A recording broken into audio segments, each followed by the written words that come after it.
Hey guys, IceWire here, and today we have a Vampire the Masquerade related video.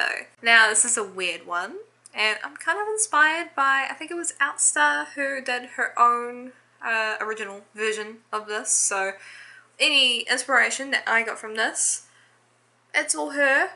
She inspired me, and she's just really cool, so go and check out her video. I'll link it in the description or the pinned comment, whichever of those. So we know vampires are pretty sexy, right? That's like part of, like, that's pretty much all of their appeal is sexy and can and probably will kill you. That's the appeal of vampires. And today I'm going to be rating vampires and their sexiness. Yep, this is what my channel is now. I'm thirsting over vampires. Do I care? Nah, it's fun. It's 2020, there's a pandemic now, everything's kind of, up the wazoo and crazy at the moment, so here we are. Why not do this? So we're going to be rating the vampires in two different categories. One category will be would rather stake them, and then the other category will be would let them drain me dry.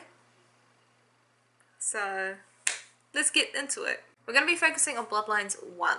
I'm also going to be adding a third category while I remember. Hot, but up for debate. Meaning that, I might think they're attractive, but their actions in the game, kind of persuade me otherwise. Whereas like, they're a little bitch. I would stake them, but also I would let them... this is turning into a horny mess. Jesus Christ. Welcome to my channel. And just for the record, in this list I will not be listing any human characters. I'm sorry to the chunk lovers out there. I am a chunk lover too. But we're just going to be focusing on the vampires. So starting, number one, with a character that fits into the category that I described, is Sebastian Lacroix, the Prince of LA himself, or former prince.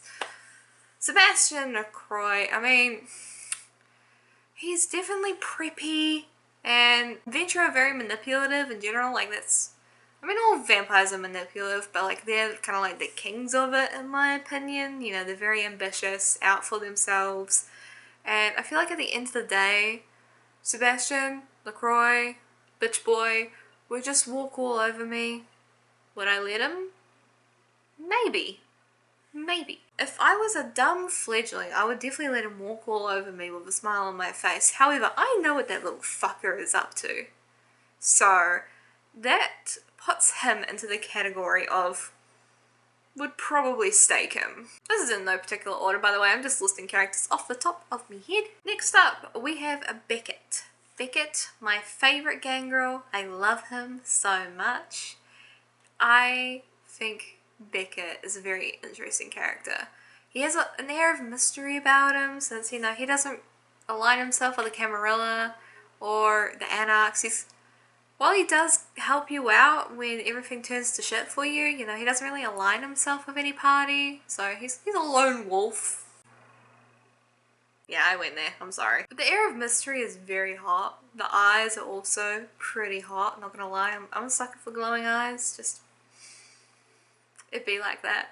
And Bigot's an older dude. He's got older vibes to him. So, if you're into submissive shit and or have a daddy kink, then Bigot is probably the one for you. As for me, he will go into the would let him drain me category. I just love Bigot. He's wholesome. For a vampire, he wants to support you. He tries to support you. He does it from the shadows, and bonus points he can turn into a wolf, which is really cool. Next up, Therese Woman. Therese, very quick. This is quick and easy for me. Therese terrifies me. I think she's a really fascinating character. I love the dynamic between her and Jeanette and what goes on with those two. That being said, in a bedroom situation or just a dating situation, Therese is scary. I couldn't. I personally couldn't. However, I don't think I would stake her. So she goes into the third, debatably hot category. So she's in the middle. She's in the middle for me. Moving on, we have Nines Rodriguez. I love Nines. Nines and Bigot Like my favorite characters, all horniness aside, they are legit my two favorite characters from Bloodlines 1. Jeanette's also up there too, but yeah, nah, I love Nines. He's a gorgeous son of a bitch. He's the leader of the Anarchs, and I don't know, there's something about, I don't know, anarchy shit. Kinda hot, just like off the bat, naturally, that's attractive. I totally blame that on my childhood crush of Gale from the Hunger Games, but we'll get into that another time. And by another time, I mean never. Nines looks out for you right from the get-go. He saves your life like twice. So he has this saving the damsel in distress element, which adds to the hotness. And just look at him. Look at him. Look at him. He goes firmly in the would let them drain me dry category. Very quickly. No competition. Not even, it's not even a debate.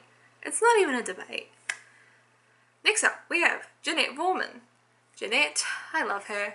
She's got big Harley Quinn energy, just off the bat. I feel like she could give Harley Quinn a run for her money. And also she is voiced by the same woman who voices Azula from Avatar The Last Airbender, which, oh man, I love that voice actress so much. She knows how to play like certain characters, and she does an amazing job as Jeanette. Just like the first moment that you meet Jeanette, it's like, oh no, she's hot. She's crazy, but she's hot. And in my first playthrough of Bloodlines 1, I unknowingly and stupidly let Jeanette walk all over me. I gave her the necklace after I found it in the haunted hotel, which I should not have, as I was meant to give it to, not Jeanette, Therese. So, you know, all she had to do was just pout, and I obeyed. I'm a pathetic bisexual. Hi, and nice to meet you. But yeah, nah, there's no question about it, Jeanette. I would let her drain me fucking any day. Next up, this is gonna be controversial, but we have Velvet Velour, and I feel like I'm gonna get a lot of hate for this. I am not interested in Velvet Velour. I don't find her attractive. I kind of think that she's boring. I have nothing against her, but just she's dull. She's dull compared to the other characters for me personally. A quick fire one off the bat. Gary Goldman, good old Gary G from Down Under in the Warrens. Would rather steak. I'm sorry. He kind of creeps me out. Just, he gives me that whole getting to his like lair thing gave me the heebie-jeebies. My game crashed, so I was pissy when I met him.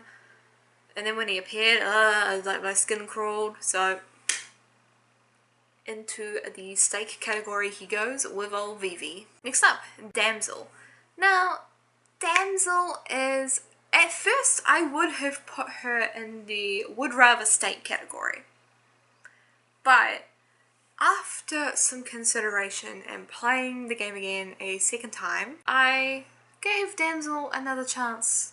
And after some consideration, you know, I appreciate Damsel.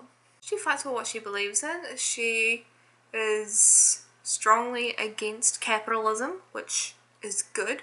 She wants to eat the rich, which I agree, the rich should be eaten. She's cute, but also has like, you know, that tiny angry girl energy, you know, like the short girls that have like a terrifying fire within them. I feel like Damsel fits into that category very, very well. And she cares for her friends, you know, she cares for the people in her group. Like, she cares for Nine, she cares for Skelter, she cares about her people, which is, you know, I like that in a woman. So, I would let Damsel drain me. Next up, Strauss. Now, I'm not into him. He easily goes into the with steak category. One, because I find him creepy. Two, he's kind of conniving and very elusive.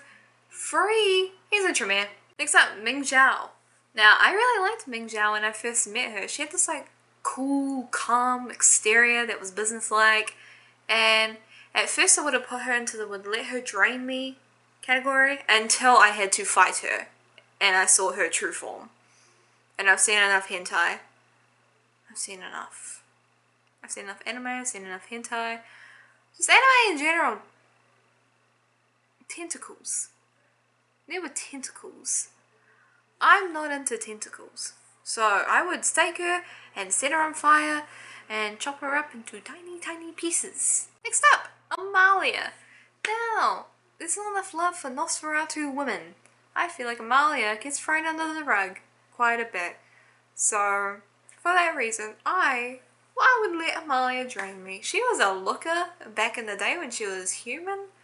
And then even her Nosferatu self, you know, she has some beautiful qualities. So, for that reason, she goes firmly into the would let her drain me category. Smiling Jack. Now, Smiling Jack. I debatably hot for him. Purely because I like him as a character. I think he is super awesome and probably one of my favorite characters as well to interact with in the game. However, I don't find him attractive. I don't think he's an attractive man. He's not my cup of tea. So I'm going to put him in that third category. Like, I don't want to stake him. But I also don't want to fuck him. You feel me? Ash Rivers. Now, Ash. He's cute, I guess, but also, like, he's really stuck in his own head about, you know, his golden days as an actor, which, you know, cockiness is a little bit of a turn-off. And he's kind of a little bitch baby, I'm not gonna lie. He's basic white bread. He's like every generic male actor slash superstar slash video game dude cover. Like, he's so generic. He's boring. Where's the flavor? There's no flavor with Ash Rivers, so I'd stake him. Yeah, fuck it. I'd stake him. Next up, Andre. No. That's gonna be a stake for him. He gets the final death like 100 times. Just no. Absolutely not. Bertram Tongue, I do not find him attractive at all. He has a cool voice, but just I need a humanoid looking lover in my life, and he kind of terrifies me, so he's not the one for me. Next up, Pisha. Pisha, yes, she can eat my flesh if she wants. If I was to die by Pisha, that would be, I mean, it would be a painful death, but does anyone remember the one Megan Fox movie, I think it was called Jennifer's Body? It's like that. I feel like Megan Fox in that movie and Pisha, just like they have something in common, and I would be very, very happy to let her eat me.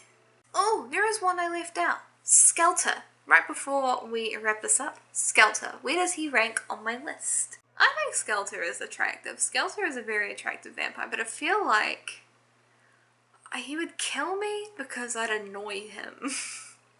I would annoy Skelter. So I'm going to put him in the debatably hot category, but more leaning towards the would let them drain me. Just because I find him attractive, but also, like, I would annoy the ever-loving shit out of that poor, poor man. I feel like I'm missing people, which I probably am missing people, but that is all I will do for today. So long story short, overall, there's a lot of bangable characters in Bloodlines 1, but there's also a lot that I would immediately stake through the heart and chop them up and set them on fire and douse them in gasoline, and, you know, there are some bitches in their universe. Anyway, thank you for joining me on this fun little Bloodlines related video. I wanted to record something Bloodlines related, and I wanted it to be fun. And so here we are. Nothing like talking about vampires that you're horny for. Maybe I should do this with other vampire franchises. I know I want to do it with Bloodlines 2 eventually, but what if I expand it? What if I go beyond the video games? What if I just talk about vampires on my channel now? I should just do that. I should really just do that. Fuck it, I will. And of course, a massive thank you to my current patrons of 2020. They are, of course, Nicholas Montoya, Cooladora, Kazgirl, and Zepfanouch. And if you want to see your name shouted out at the end of the video like these amazing people right here, do hop on over to my Patreon and check out all the cool rewards on offer. And thank you so much for all of the amazing support you guys give me on that platform.